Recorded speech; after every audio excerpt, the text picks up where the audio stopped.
ഈശോമിശിഹായിക്ക് സ്തുതിയായിരിക്കട്ടെ. വിശുദ്ധ ലൂക്ക അറിയിച്ച സുവിശേഷം 11-ാം അധ്യായം 2-ാം വാക്യം. പിതാവേ, അങ്ങയുടെ നാമം പൂജിതമാകണമേ, അങ്ങയുടെ രാജ്യം വരയണമേ. ഈശോ പ്രാർത്ഥിക്കുന്നത് കാണുമ്പോൾ ശിഷ്യന്മാര് ഓടി വന്ന് ഈശോയോട് ചോദിക്കുക, ഈശോയെ, ദേ ഞങ്ങളെയും പ്രാർത്ഥിക്കാനായിട്ട് പഠിപ്പിക്കണമേ.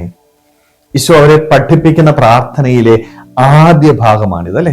അങ്ങയുടെ നാമം പൂജിതമാകണമേ, അങ്ങയുടെ രാജ്യം വരയണമേ. അതിനുശേഷമാണ് ആവശ്യങ്ങള് ദൈവത്തോട് പറയാനായിട്ട് ഈശോ നമ്മോട് ആഹ്വാനം ചെയ്യുന്നത്. ഒരുപക്ഷെ നമ്മുടെയൊക്കെ ജീവിതത്തില് ഈ പ്രാർത്ഥനയുടെ ആദ്യ ഭാഗമില്ല, അല്ലെ? ദൈവനാമം പൂജിതമാകണമേ, ദൈവത്തിന്റെ രാജ്യം വരയണമേ. ഈ ഒരു പ്രാർത്ഥന നമുക്കില്ല. നമുക്ക് ഒത്തിരിയേറെ ആവശ്യങ്ങളുണ്ട്. നമ്മളെ സംബന്ധിച്ചിടത്തോളം ഈ പ്രാർത്ഥന എന്ന് പറയുന്നത് എന്റെ ആവശ്യങ്ങള്, എന്റെ കുറവുകള് ദൈവത്തോട് ഏറ്റുപറയുന്നത് മാത്രമാണ്. എന്റെ ആവശ്യങ്ങൾ ദൈവത്തോട് ഏറ്റുപറയുക, ദൈവത്തിൽ നിന്ന് അത് എനിക്ക് ലഭിക്കും. ഇതാണ് പ്രാർത്ഥന എന്ന് നമ്മൾ ചിന്തിക്കാറുണ്ട്. ഇങ്ങനെയാണ് നമ്മൾ പ്രാർത്ഥിക്കുന്നതും.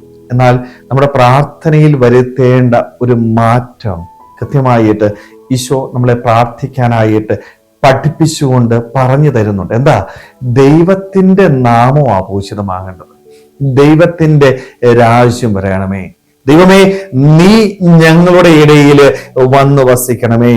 നിന്റെ മഹത്വത്തിനായിട്ട് എല്ലാം ചെയ്യാനായിട്ട് എനിക്ക് ഇടയാവണം. നിന്റെ രാജ്യം എന്റെ ജീവിതത്തിലേക്ക് കടന്നു വരണം. അതിന് തടസ്സമായിട്ട് നിൽക്കുന്ന എല്ലാം ഉപേക്ഷിക്കാനായിട്ട് ദൈവമേ നീ ഞങ്ങളെ സഹായിക്കും. ഈ ഒരു പ്രാർത്ഥനയാണ് എൻ്റെ ജീവിതത്തിൽ ഞാൻ നേടിയെടുക്കേണ്ടത്. പക്ഷേ നമ്മളൊക്കെ പ്രാർത്ഥിക്കുന്നത് ഭൗതികമായ നേട്ടങ്ങളാ, ഭൗതികമായ കുറവുകളാണ്. പക്ഷേ ദൈവനാമത്തിന് വേണ്ടി, ദൈവരാജ്യത്തിന് തടസ്സം നിൽക്കുന്ന ഒരു കാര്യം എൻ്റെ ജീവിതത്തിൽ നിന്ന് മാറണമേ എന്ന് പ്രാർത്ഥിക്കാൻ പോലും പലപ്പോഴും നമുക്ക് സാധിക്കാതെ പോയി. ഒന്ന് ചിന്തിച്ചു നോക്കിയേ, നമ്മൾ പ്രാർത്ഥിച്ചിട്ടുണ്ടോ? ഈശോയെ, എനിക്ക് പ്രാർത്ഥിക്കാൻ പറ്റുന്നില്ല, ചില ദുസ്വഭാവങ്ങൾ എനിക്കുണ്ട്, ചില വൈകല്യങ്ങൾ എനിക്കുണ്ട്, ദൈവരാജ്യത്തിൽ നിന്ന് തടസ്സം നിൽക്കുന്ന പല സ്വഭാവങ്ങളും എൻ്റെ ജീവിതത്തിലുണ്ട്. ഈശോയെ, നീ ഇത് മാറ്റിത്തരണമേ എന്ന് നമ്മൾ പ്രാർത്ഥിച്ചിട്ടുണ്ടോ? അങ്ങനെ ഒരു പ്രാർത്ഥനയില്ല, അല്ലെ? നമ്മൾ എന്താ പ്രാർത്ഥിക്കുന്നത്? എനിക്ക് കടബാധ്യതയുണ്ട്, ഈശോയെ നീ ഇതൊന്ന് മാറ്റിത്തരണം. എനിക്കൊരു ജോലിയില്ല, എനിക്ക് നല്ലൊരു ജോലി തരണം. സാമ്പത്തികമായിട്ടുള്ള ബുദ്ധിമുട്ടുകളുണ്ട്, രോഗങ്ങളുണ്ട്, സഹനങ്ങളുണ്ട്. ദൈവമേ, നീ ഇത് മാറ്റിത്തരണമേ എന്നാണ് നമ്മൾ പ്രാർത്ഥിക്കുന്നത്. ഭൗതികമായ നേട്ടങ്ങൾക്ക്, ഭൗതികമായ കുറവുകൾക്ക് വേണ്ടി മാത്രമാണ് ദൈവസന്നിധിയിൽ വന്ന് നമ്മൾ പ്രാർത്ഥിക്കുന്നത്. എന്നാൽ യഥാർത്ഥ പ്രാർത്ഥന എന്ന് പറയുന്നത് ദൈവരാജ്യം നേടിയെടുക്കാനായിട്ടാണ്.